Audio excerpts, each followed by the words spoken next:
Can you hear it? Can you hear it right there? We're talking about the Rolling Stones Start Me Up, Josh Tovar, principal of Memorial Pathway Academy in Garland, IT, Garland, USA. But speaking to you out of via San Antonio, Texas ASCD right now, just finished listening to Fantastic Four. Principal Cafele just finished his session, but you know what? That learning continues right now across the United States, where we take out those tools and we sharpen them together. Sharpen them together because we need to learn from each other. Iron sharpens iron. So it's all important that if you see this on the rebroadcast, you like it and you share it so that that wisdom goes on, because we have a great presenter tonight, Sean Cain. But you know what? Without further ado, if you are in Hawaii or you are in Alaska, whether you're in Maine or in Florida or 48 Middle, we need you. You're part of this conversation, and the learning continues only with your input. What do you think about that, Dean Packard? I'll tell you, Josh Tova, un fuego again, my friend. Happy Sunday night to you. And then Sunday nights are all about getting a little bit better. So thank you very much for that lead in. You always leave out a couple of big states, but I'll tell you what, I think sooner or later, you're going to touch upon them all. We're going to have an inside the park home run. Nevertheless, we do have Sean Cain with us tonight, and I am so looking forward to listening to this author, this coach, this person who is a true ripple maker in the field of education really talk to us. So again, hey, very quickly, how's the conference? You were just with Principal Cafele.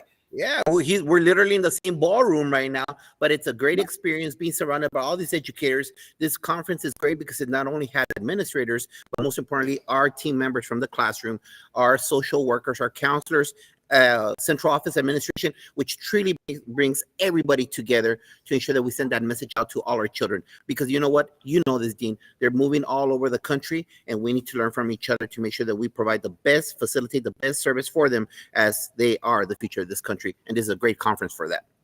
Well, we talked about stepping out of your silo and getting out there and networking and really coming together. So I'm glad that you're doing that, because that's vitally important. Something all administrators, all teachers should do, just so they can actually build capacity outside of what they know. Hey, that's enough about that with us. Let's bring in Mr. Cain, is waiting very patiently. Sean, welcome back to Unlock the Middle. It's great to have you with us. How are you, my friend? I'm doing fantastic. Minus the technology snafu, which we cannot figure out. So we'll see how it goes. No worries whatsoever. You know what? Good things come to those who wait. And that's what we're going to do right now. Sean, you've been on before, but I'll tell you what. Tell the audience a little bit about yourself, your origin, your background, your story, kind of how you got to where you are today. Okay, so the short version of the long story. I'm a Texas educator, was a young principal, young assistant soup, worked for the Commission of Education for a while. My niche is that my special gift is that I see systems and processes very, very quickly. So started when I was a teacher, how to set things up where kids were working and performing harder. As an AP, how to make discipline basically evaporate. As a principal, how to keep teachers effective. So that's what I do, is I watch people work and figure out how to work slightly different so you get more bang for the buck. I've been doing that for a number of years, written a bunch of books. Basically, I'm a school geek who hates the fact that people sweat and don't get the results that are commensurate with their effort. So wears me out. So there you go, right there. All about that. We'll talk about that fundamental 5 in a little bit, because I think it's vitally important. But Josh, take it and run, bro. So, Sean, let's learn a little bit more about that guy, Sean Cain. Hey, tell the audience, how are you as a student, Sean Cain? And most importantly, that knowledge that you bring to the table with your past experiences in high school, but also, how much did your parents influence you as an administrator, as an educator, and now in this part of this stage of your career? Okay. So, you know how, the best security guys were former criminals and that kind of stuff. So basically, as a student, I was horrible.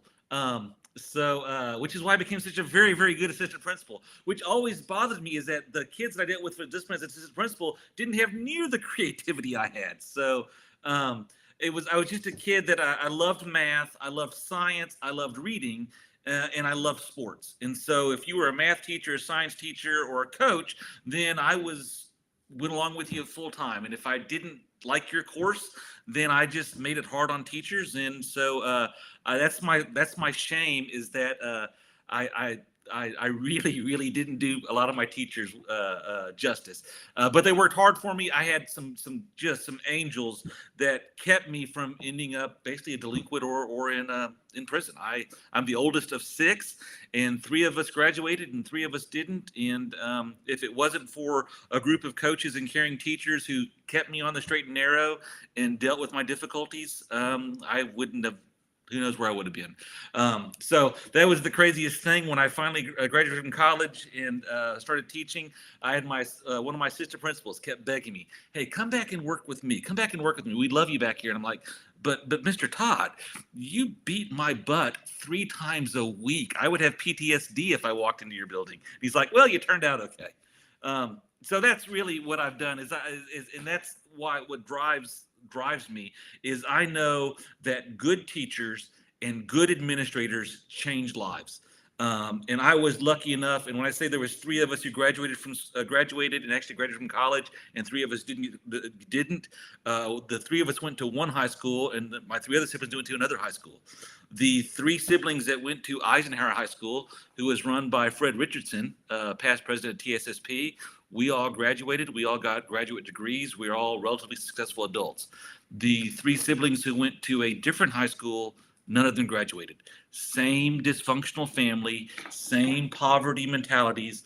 It was the schools that changed everything. So that's why I'm so passionate and so impatient when people work hard and aren't successful, because we change lives without realizing it. And if we don't do everything we can, the ripple effect of devastation can go forever and ever and ever. So we can fix it. Well, I'm a public school guy. I love it. An advocate of public schools. You're absolutely correct. But I'll tell you this, you know what you said, coaches and teachers, they all inspired you. But if you look back, Sean, and take a look in the rearview mirror, who do you think was the most influential in inspiring you throughout your career that currently still motivates you to continue doing what you're doing? Like, if you really have to put a finger on it, put your finger on that pulse. That's where it's hard to pick out one. I can pick out a handful, though.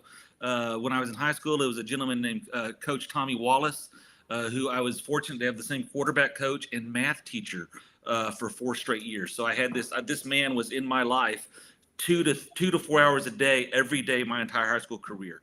And so he really was the one who sort of helped smooth out some of the rough edges. I asked him one time, I said, "Coach, why do you put up with this stuff?" Because, high school kids can be kind of jerks every once in a while. And he said, "I'm not worried about what y'all do right now. I'm teaching you for when you're 25. And that stuck with me, that when you start working with kids, you got to play the long game. It's not the day to day. It's you deal with the fact that they're kids and they do silly things and they upset you and they make mistakes. But everything you're doing is to set them up so they're better off when they're no longer with you." So that's who got me going to the teaching side. On the administrative side, Don Brown, Bob Brzezina, my wife Lisa Cain, just some top-notch, Mount Rushmore educators who've helped me become a better leader and a better man. I remember I'm quick. There is no question I'm quick, and I can see angles and processes and systems. And I'm working for Bob Brzezina, who was my superintendent at the time, and he just said, if you just used your powers for good instead of evil, the world would be a better place. And that was like, I think I was 28 because he hired me young, and I'm like, that's right. So it's really, how do you take this skill set that you're blessed with and try to create this legacy of better outcomes for people you don't even know. So, and then my wife just keeps me humble. And she's smarter than me, better looking than me, and a better principal than me. So I have to keep working just to keep up. Hey, Sean, if you all don't know Sean Cain, he's a great leader. I've worked with him in the past. He helped me change the previous campus that I was on. Because he's really fully invested in the Fundamental 5. And we're not here to talk about the Fundamental 5, but it's one of those things that if you're in Iowa and you have an issue with a campus on providing pedagogy structures to instruction, Sean Cain is your guy right there. But you know what? Let me ask you this, Sean, how did you find time going from city to city in different states in this little country known as Texas? How did you find time to write this book, The Little Things, and why did you want to write that? Little Things Matter, which is I really like that book. You mentioned Fundamental Five. I love all my books. They're I got like 10 of them now, so they just sort of pop out. Fundamental Five, just backing up, are the 5 high yield instructional practices that when teachers use them as a cohesive unit, it has a measurable impact on student performance. So basically, it's the idea of work slightly different, get better results, and that it transforms classrooms, as you're well aware. As we came out of the pandemic, so I'm a school geek, and so when we came out of the pandemic, I had to get back into classrooms to see what's going on, because you can't help people get better from from an office, from a Zoom meeting, from the sidelines. You got to get where they are. So we go back onto campuses when everyone else is going back to work, and what we saw over the past 18 to 24 months is that we had this step back. We lost about 20 years of leadership and pedagogical gains over the course of the pandemic, and it was no one's fault. From the classroom standpoint, we had to adopt a lot of less effective practices just to survive in the pandemic, of which the biggest is every high-yield instructional practice is driven by teacher proximity and engagement. And when you can't be in proximity and engaged with kids, no other high-yield instructional practice is going to work. So literally, we went from lots of engaged classrooms and teachers doing lots of high yield strategies to going back to the 50s of me standing at the front of the room, kids pushed away, working in isolation or looking at screens. So we saw that, and we knew, okay, that was not a big deal. We can get back if we had engaged leadership. But then we're watching leadership, and leadership isn't engaging like they used to. And what we realized there is a couple things were going on. First of all, in the pandemic and coming out of the pandemic, campus leaders became firemen. And so they were in fireman mode every single day, not for a week or a month, but for 2+ years. And so there's two things that go on with that. When you're in fireman mode, it is really, really, really exciting, because you really are keeping the world safe from what's trying to collapse, to come in from the outside. So you stay in this mode of just fixing stuff. It's you get these adrenaline rushes. You feel really, really just like the world is surviving just because of me. But the longer you do that, you ignore the systems and processes that prevent the problems from occurring in the first place. So we got so focused on big crises that we quit running the machines. And when you quit paying attention to the instructional machines, they start to collapse very quickly. So you got that going on. Then in the course of this pandemic, huge brain drain. Superintendents retiring, assistant super retiring, principals, assistant principals. And so the people who built the instructional machines that we were operating very well just prior to the pandemic had retired. Systems collapsed in the course of this extended crises. We come back. People don't quite know how to rebuild the machine. I always explain to people, it's not that we're not smart. I'm an expert driver. I've been driving forever. Engine blows up. I can't rebuild an engine, right? So that's not my skill set. So we saw there was this lack of skill set and a lack of focus. So we just started going back to the great principles that we know and we've studied. What did they do almost subconsciously to make sure the little problems didn't happen so that they could focus on the big leadership pieces? And that was the idea, is that if you think about it, just before the pandemic, us instructional leaders, we were a little full of ourselves. We talked about leadership and in the mission and the greater purpose and our whys.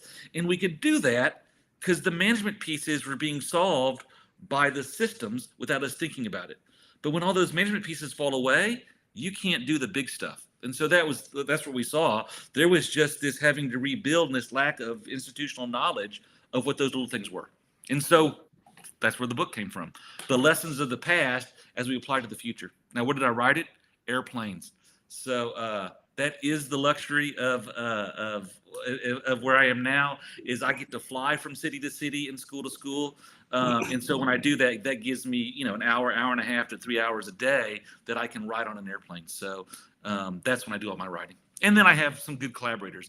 Dr. Mike Laird, we write, he's the co-author of the book with me. We collaborate right all the time. And I have this great network of people to bounce ideas off of. So long answer, sorry. No, don't be sorry at all. And I think about this, Sean, for a second, and I look at schools that might be underperforming for whatever reasons, whether it's lack of leadership or lack of systems in place.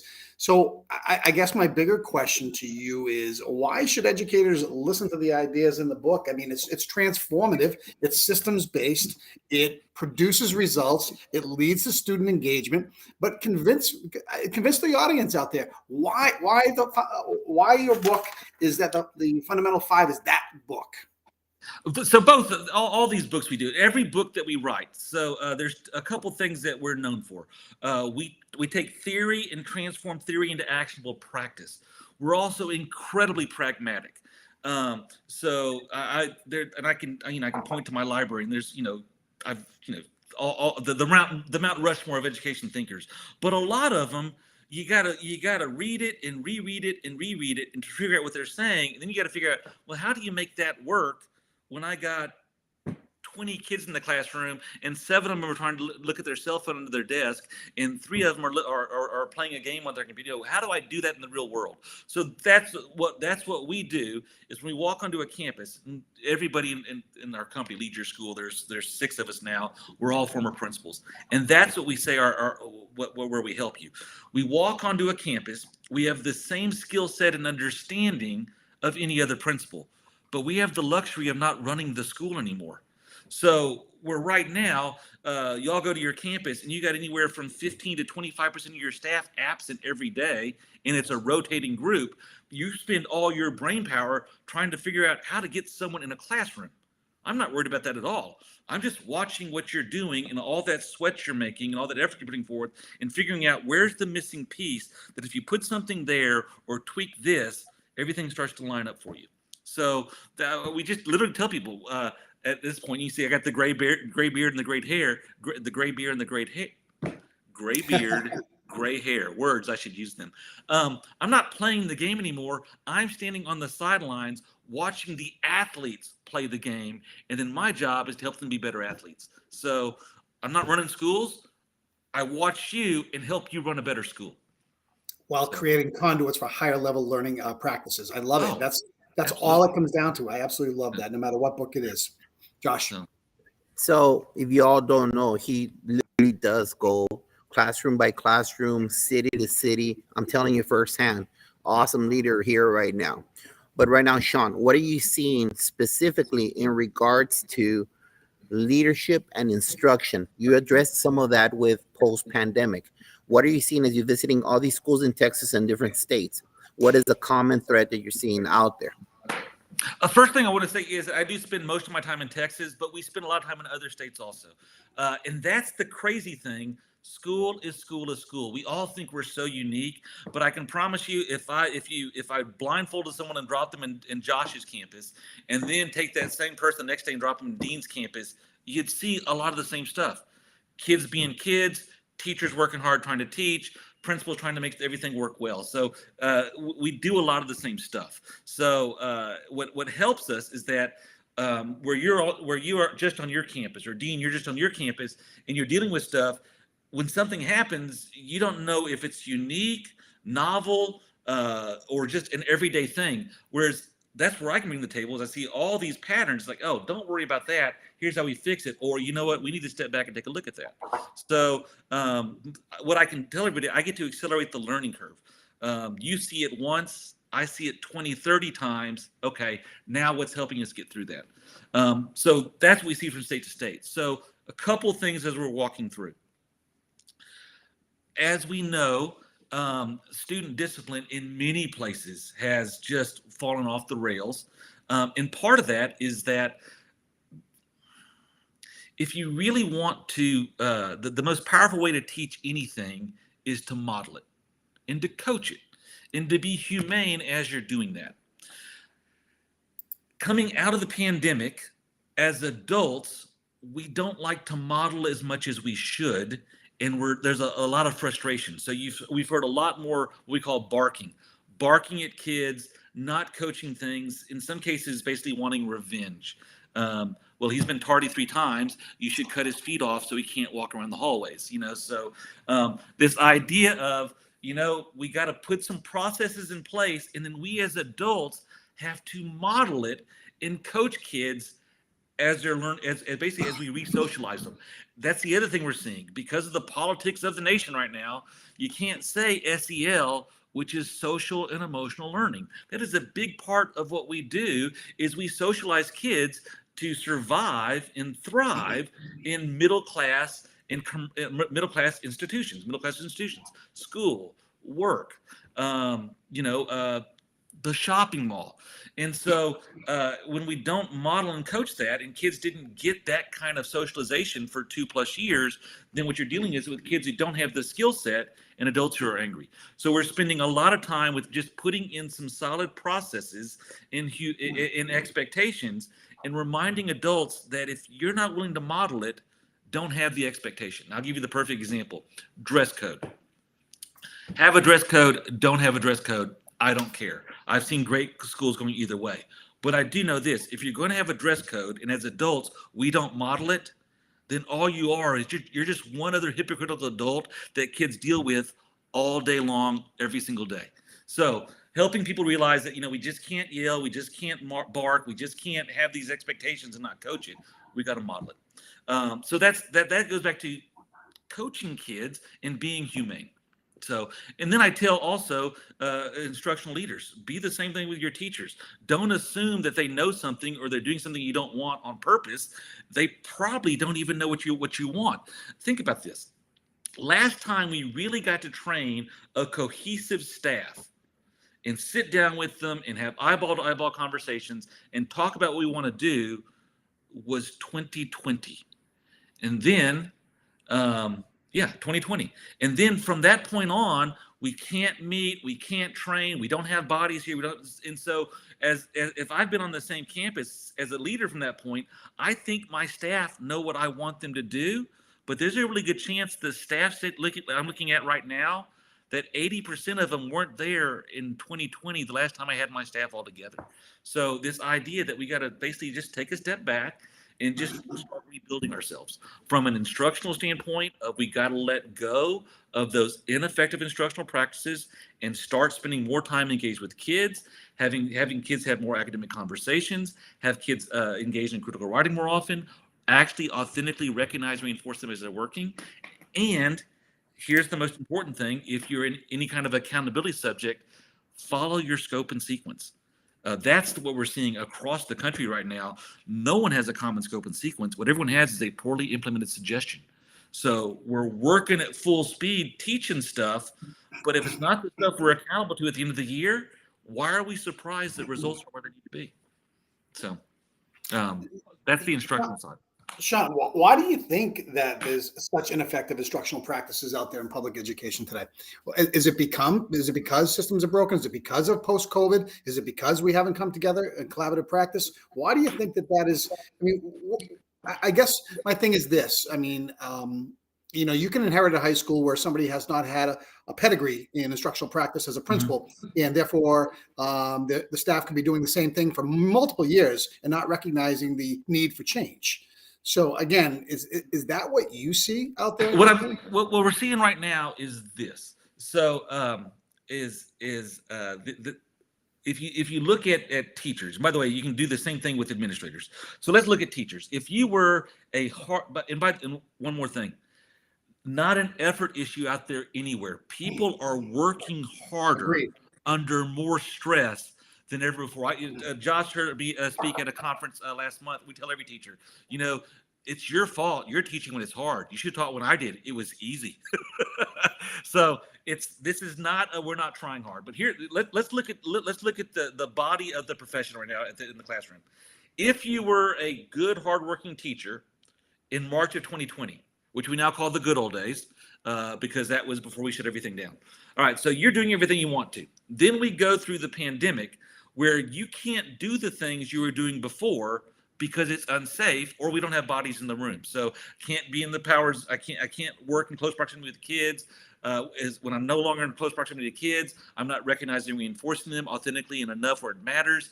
I can't have kids engaged in academic conversations, because if not amongst them, they talk about other things. They're not going to write or think hard. So I spend 2 years of not being able to do the things that make me more effective. And in that, I developed these habits. Also, I come through that. I'm traumatized and emotionally damaged. I mean, I know some of the best teachers I've ever seen, the pandemic broke them. So, because when you have in your mind what you want to do and you can't, and you're passionate, it makes it hard. So, the teachers who were with us in March of 2020, as we're coming out of this, they're not the same person. The way I attribute it to, they're essentially it's like a Tommy John surgery. They had this massive sports injury, and that we got to rehab them back. That just because they're back in uniform doesn't mean they're producing like they would. So we got that process. And if we as instructional leaders aren't coaching and supporting and reinforcing teachers as they do that, they don't even know what's working and isn't working. They're just trying to survive. So our veteran teachers with a skill set come out of this with a diminished skill set. Then the people we hire during the pandemic, we can't train and onboard and orientate like we normally would. It was literally, we're just going to throw you in the deep end and please don't leave because we have no one else behind you.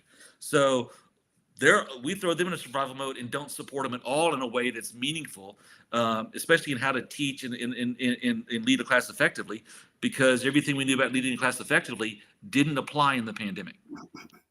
Now we have the teachers we're hiring. I don't know how it is in other states, but in Texas specifically, and a lot of other states we're working with, we're not getting teachers who are coming out of teaching colleges. We're getting alternative certified people, which, by the way, a big fan of. They want to be teachers. The problem is they said they wanted to be a teacher 6 weeks ago. So they come in with a great attitude and a desire, but no skill set. So at the classroom level, the skill set that we have is greatly diminished. And this is where, as a leadership or as a coach, if we're not trying to get a solid base and build that skill set up immediately, then people are struggling. And leadership hasn't been able to because they're dealing with all the craziness outside of the building.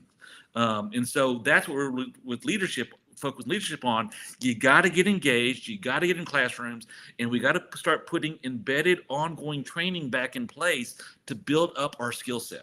Our veterans will come on board sooner. Will come back where they need to be sooner than we expect if we support them correctly. And everybody else, they don't know it. And to expect that they do is silly on our part.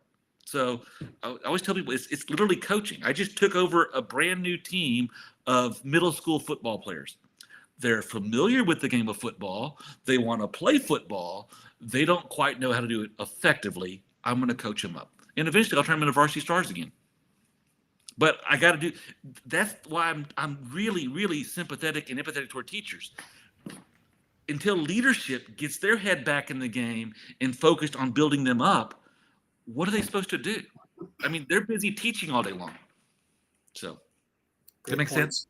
Yeah, it does. No, that makes 100% sense, Sean. And you know what? Hey, start planning your stuff right now. A future leader or a principal for next year's summit, the Fundamental 5 National Summit. I highly suggest that you take your team members there. If not, Sean, not a plug in regards to, I'm just letting you know that with these ideas is what allowed at my previous campus to make it from a D- to a B- in 3 years, raising it from an 81% graduation rate to a 92% in 3 years. And that could only be done by having these structures in place. So now this is pre-pandemic. Now, right now, post-pandemic, Sean, what does a campus administration, what does a campus need to do to optimize student learning? So we're going to assume a couple things. That there is accountability for how we operate and what kids can do. That accountability may be from the state, in terms of, like in Texas with our core content, there's levels of academic performance expected. That could be if I'm a career in technology, industry certifications we're trying to earn. If I'm in a performance classroom, there's performances we're supposed to have kids be successful at. And if I'm just in a district, there are things I have to do in first grade to make sure kids can be successful in second grade, then move on to third grade. So we have to realize that we're accountable for something in terms of what we teach and how kids perform. So you don't fight it, embrace it. I love accountability. So Josh knows this because brothers from different mothers. When I was a principal, if we would have had a crossing the street contest, I can promise you we would have been out practicing crossing the street so I could beat the high school next door, because by God, we're going to be the best street crossers in the world. So I have zero problem with accountability. We're always pushing towards something. So here we go. Optimizing student opportunity. 4 things. Used to be 3. Coming out of the pandemic, you have to do 4. The first thing is this. You got to teach the right thing. And the right thing is the right content at the right time, at the right rigor. And that's where, in the course of the pandemic, we lost track of that. Because in the pandemic, literally all we were doing was do something that resembles school, because we can't move as fast as we want to. And if you push kids too hard, the easiest thing for them to do is to not come or turn off the screen. So there is nobody's fault that we lost track of our scope and sequences and what we're supposed to teach, because I always tell everybody, watered down, slowed down instruction is infinitely better than no instruction. And that was the only other option. So getting back to, we have prescribed content. We know when we're supposed to teach it, and we need to teach that time at the appropriate level of thinking. Now, that's the first step. And that's what everyone wants to miss. They want to jump. They want to get a couple steps in front of themselves. But if you're not doing that, then all you're doing is working hard, no measurable results, people get fired. Once we're teaching the right thing at the right time, at the right rigor, then the second thing is we have to teach it better. And that's where we want to get away from our lower yield instructional practices, which aren't wrong, but we've been really overrepresenting the lower yield stuff in the past 2 years, and start doing more of the stuff that gives us bigger bang for the buck. Those high yield instructional practices, of which the fundamental 5 are the 5 highest yield instructional practices that are available to a teacher day in and day out. By the way, not invented. We just happen to find the pattern, and they've been in the research forever. The fundamental 5 really is just a subset of Marzano, what Marzano was writing about. And Marzano was just basically collecting the research that had been doing for a while of what practices work better. All right, so we're going to teach the right thing better. Now, why that's important is I always tell people, I can get any teacher to teach better, but if I'm teaching the wrong content, doesn't matter. So I use the coaching analogy. If I'm the world's greatest coach at teaching you how to shoot a free throw, and I spend all month of October teaching you how to shoot free throws, that's great. But it's football season, so it doesn't really help us much. All right. So then we teach the right thing. We teach the right thing better. After that, we teach the right thing better longer. And that's the other thing we really got to pay attention to, especially leadership. We have sort of lost that sense of urgency and that sense of time effectiveness and efficiencies. So not just in the classroom. The classroom, we have some work to do there. If you gift me with 50 minutes to teach, I need to spend all 50 minutes of it doing something instructional and learning related. So there's some work there. But I will tell you that teachers they're starting to bounce back, and we're seeing more bell-to-bell instruction or less downtime in classrooms. We got to get a handle of our daily schedules. That if you're running a campus and you're running 8 or 9 periods a day, it's your fault that teachers don't have enough time. If you give me 40 to 45 minutes to teach a content, and then I got to move somewhere else, I can't use a lot of high yield instructional strategies. There's no time to do it. So the 8, 9 period days, they work on paper, but from a teaching and learning standpoint, especially with discipline issues and deficit issues, it's not enough time. So really working with campuses to move to 6 and 7 period days, which means you got to cut a course. But you know what? Right now, maybe there's some courses that honestly are less important than other courses. Maybe I moved the most effective secondary schedule of all, the 5 period trimester. You can do the AB block. I will argue the AB block, though on paper seems to offer a lot of advantages. Nobody runs it well. Josh, our good friend Terry Clapsaddle, who, by the way, is a bulldog and runs and pays attention to time better than anybody. She couldn't keep the AB block working time efficiently at her campus. And if she can't do it, I don't trust any of the rest of us. And what happens in the AB block is you got to teach 2 lessons a day because you don't see the kids the next day. No one does that. They fall back to just teaching one lesson a day, which means in the AB block, you really fall a day behind every time you teach. So getting really aware of, we got to let go of this slack time and start taking more advantage of it. And then the fourth thing is start treating kids and people humanely again. Um, uh, we just, the little bit of self-care. We're all traumatized. We're all stressed. I catch myself now. I am fine, and then I'm angry. So all of us working with the idea that, you know what, we got to start treating people decently and compassionately if we're ever going to recover from this.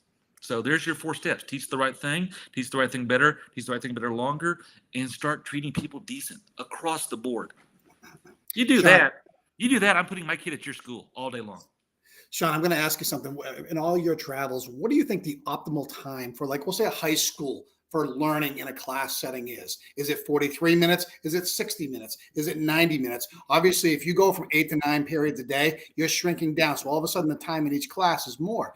I was a middle school principal for a long time, for 20 years. We had 60-minute blocks. Those are good blocks. I think 60 minutes, you can capture a lot more than you can in 43, especially with warm-ups and closures and all kinds of movements within a 43-minute thing. So that's not a question we have here, but from your perspective, what do you think the optimal class time is? Yeah, I can tell you, never ran it myself. This is just what I've seen, and I have friends who've run it. I want to go back to what you said. So I always go back to when I was teaching. When I was a principal, we had the 6-period day, which gave us 60 to 65 minutes for a class period. Now, we didn't know how to teach well then, but we had lots of time to do it. Now we know how to teach well. We don't get any time to do it. So the optimal secondary schedule, but you got to have enough size. So you need anywhere from about 800 kids on up, is the 5-period trimester. The 5-period trimester gives you a 75-minute period. In a 75-minute period, I can do a reteach warm-up activity. I can do some decent direct teaching. Then I can do lots of high-yield instructional activities with kids doing the work in front of me. And they can do all the work for that class period in that period right there. And then we're done. So as you get past 75 minutes, you got 2 things that go on. That's a long time to keep anybody focused. Or if I'm running a 90-minute block, I'm supposed to do 2 lessons that day, which really means 2 45-minute lessons. So we've been working a lot with schools over the past 2 years of just looking for extra minutes. And I've had schools running 8-period days that have been able to recapture and expand those periods to about 55 minutes. I love the 55 minutes. I still have a problem with 8 periods though. And this is what I learned from Don Brown, who one of the Mount Rushmore principals in the past 100 years. So Don Brown was the architect of the 5-period trimester, did it really, really well. And his school did phenomenal things. And he made this point. He said, if you take your valedictorian and they go to a good college, like the University of Houston, go Cougs, right?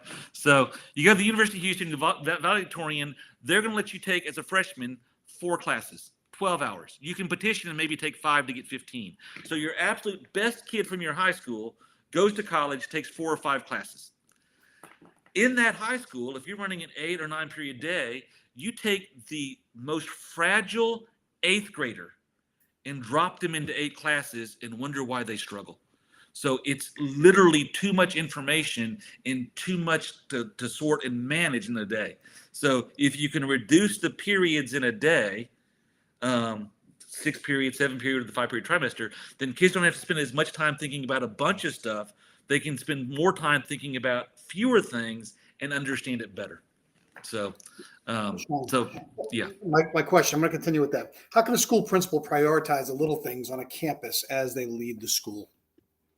That's a really good question. So when I'm talking to principals right now, either new administrators or even veterans, and what's funny is the veterans have been the best audience because they know this. It's like all of us. We know what we should be doing, but in the course of trying to survive, you forget some stuff. So they go, oh yeah, I need to start doing that. So here's the first thing. You got to engage where it matters.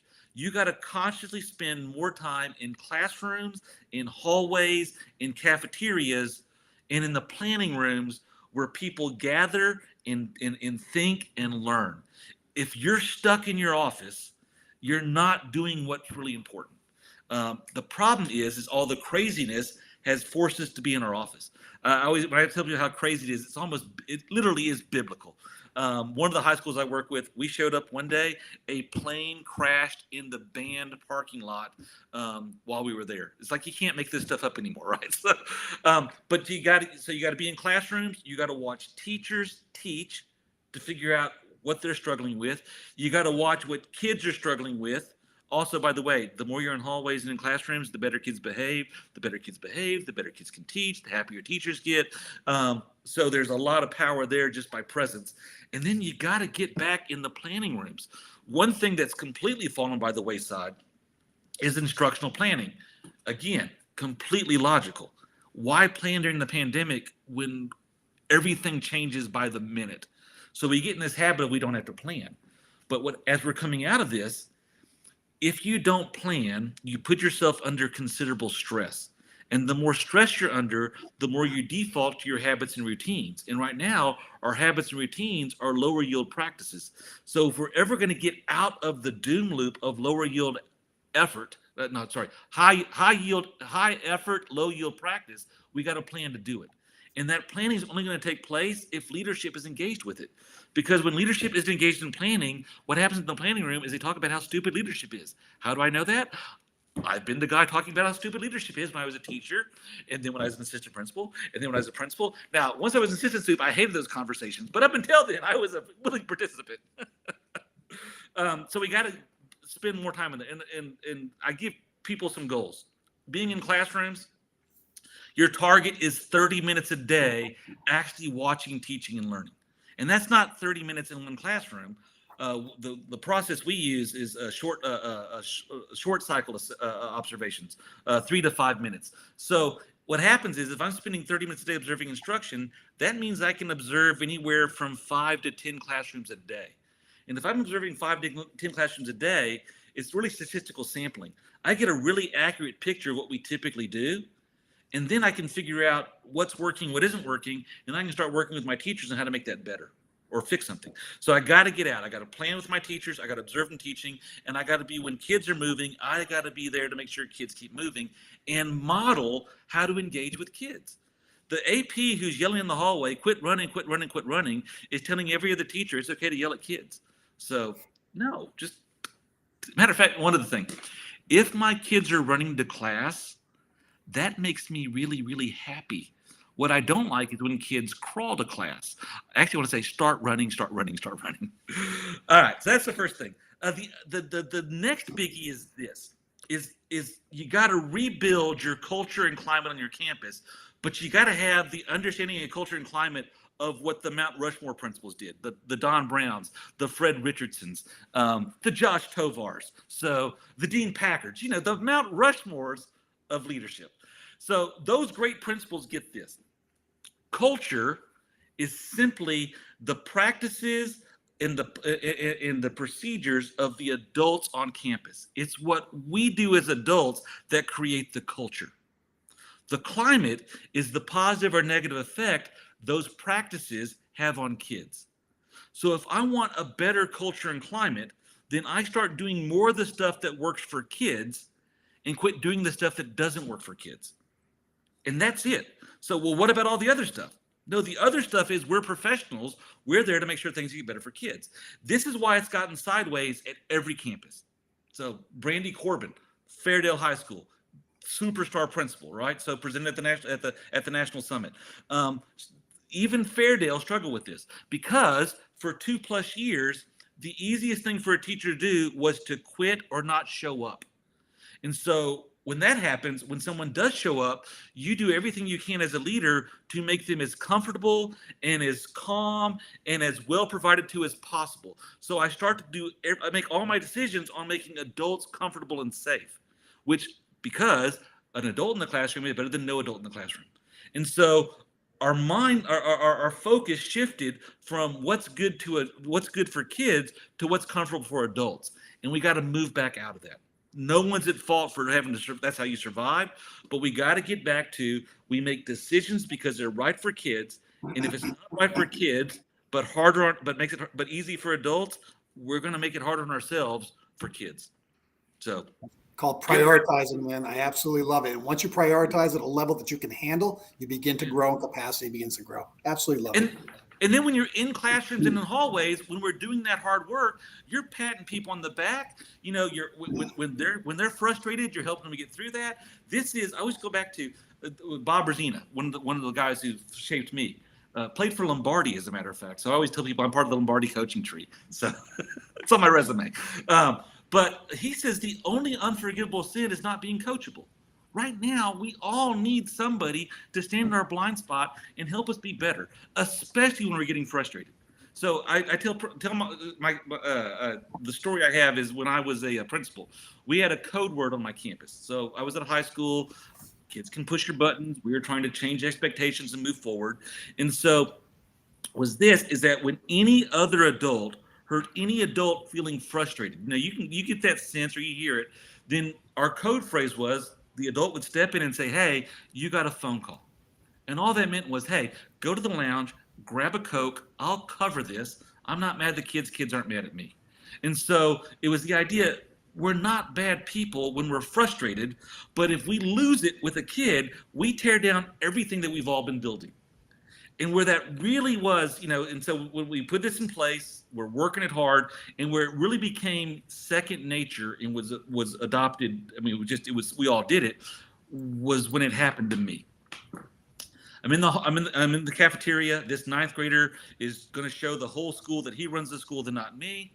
And in the most polite, calm, rational manner, I explained to this child in front of everybody that I was the wrath of God, and I would rain down on him. And he would probably as I'm doing this, one of my coaches comes sprinting across the cafeteria. He slides up to me and says, hey, Mr. Cain, you have a phone call. And I turned to him and said, Boyd, take a damn message. And he goes, no, you have a phone call. And I'm like, yes, I guess I do.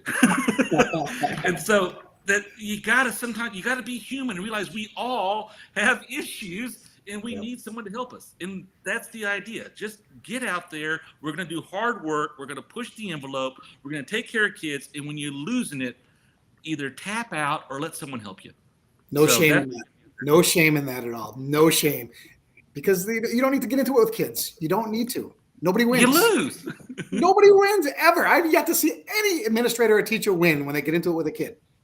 And that's where I go back to when I said I was a terrible student. There was nothing I loved more twisting my teachers up to where they couldn't handle it. I made a teacher cry once, and it was the best day of my life as a high school. Now I feel really, really guilty now, right? But as a stupid sophomore, it was a banner day. So the understanding that I always told my staff, school is a game. And by the way, young administrators, if you don't think school is a game, school is a game.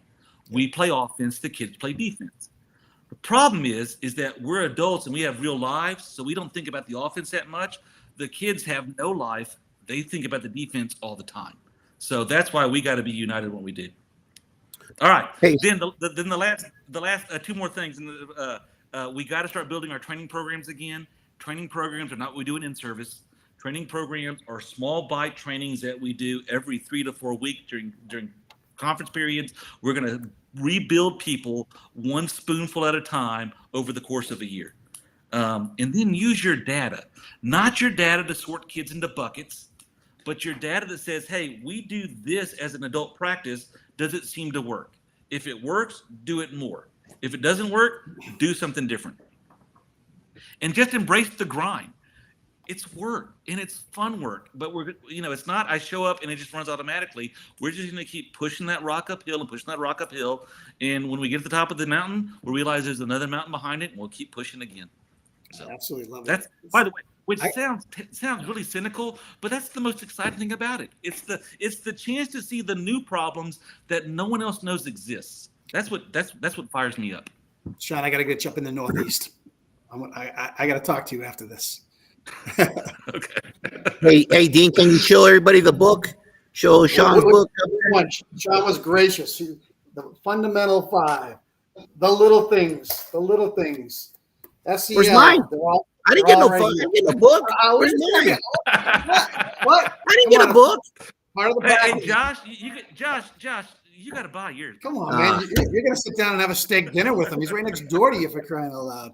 It's all good. Hey, Sean, real quick, any closing thoughts on this awesome new book, The Little Things That Matter, for the audience? Any closing thoughts on it? Yeah, here's the closing thoughts. And I want to go back to, I touched on this briefly earlier. As principals, as assistant principals, as school leaders, we really get hung up on this is important God's work. I'm focused on big picture leadership things. But if you don't take care of the little things, you can't ever do the big things. And right now, you got to make sure the little things are in place and get the system working again. And make sure that sweat starts to matter, and then we can look at the next big thing. But management is always a function of leadership, and a lot of the management pieces we lost track of coming out of the pandemic. Or if you're a new administrator, you don't even know these things because they weren't there when you showed up during the pandemic, because we were all making it up every single day. Everything was being made up every single day. So if you're a new leader, you don't even know what you don't know. So we got to get that, put those in place. And if you're a veteran leader, you got to be reminded, hey, check yourself, start doing these things again. I am completely optimistic about public schools. I always joke, public schools are kind of like democracy. If you remember what Winston Churchill said, democracy is the worst way to lead a people until you think of any other way. Public schools are the worst way to educate a kid until you consider every other way. So there's no other better system than this. And right now our system is a little bit wobbly. We got to rebuild it.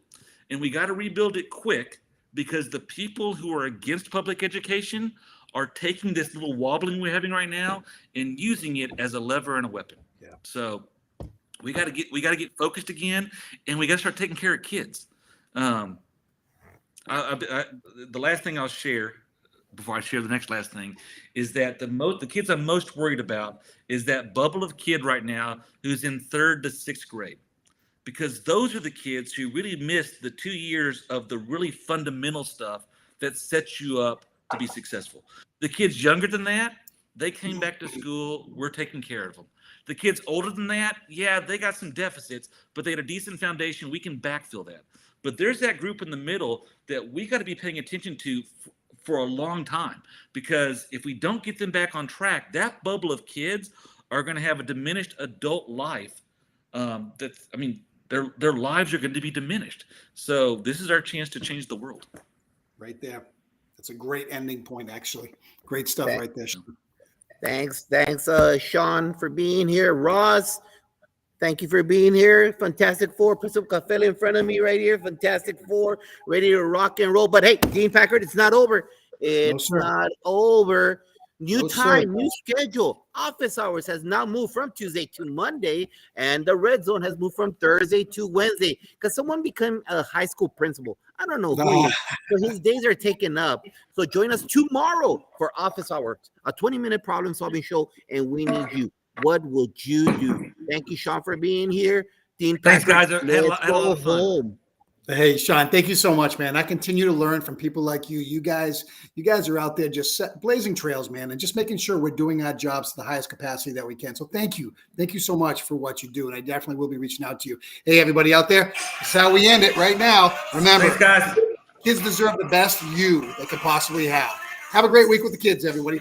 Thanks again, Sean.